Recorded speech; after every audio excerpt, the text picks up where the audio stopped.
students, in this lecture we will study the mechanism of enzyme action. To understand the mechanism of enzyme action, we first need to understand activation energy. Students, we know that for undergoing a chemical reaction, the substrate requires some amount of energy to get activated. So, the minimum energy that is required to raise the energy of molecules to a level at which chemical reaction occurs is called activation energy. In simple words, activation energy is the energy required for a chemical reaction to occur. Activation energy increases the kinetic energy of the system. We know that about thousands of chemical reactions are taking place in a cell at any time. So, the huge amount of activation energy required for such a large number of reactions cannot be provided by any living system. So, enzymes are there which lower down the activation energy for a reaction and increase the rate of formation of unstable intermediate product and consequently the final product. For example, activation energy required by enzyme catalase which causes decomposition of hydrogen peroxide.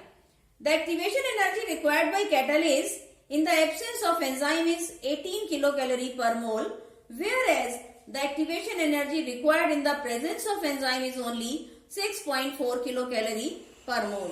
Here we can see in the diagram, this is the reactant A and B is the final product.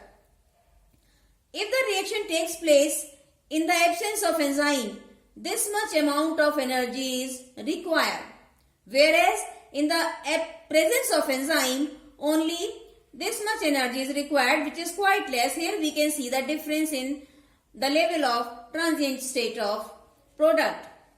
Now, we will discuss the mechanism of action of enzyme.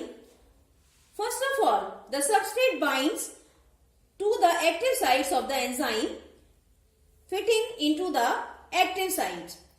Next, binding of the substrate induces the enzyme to alter its shape, fitting more tightly around the substrate, as a result of which enzyme substrate complex is formed. Next, the active site of the enzyme, now in close proximity of the substrate, breaks the chemical bonds of the substrate and new product complex is formed. Lastly, the enzyme releases the product of the reaction and the free enzyme is ready to bind to another molecule of the substrate and run through the catalytic cycle once again.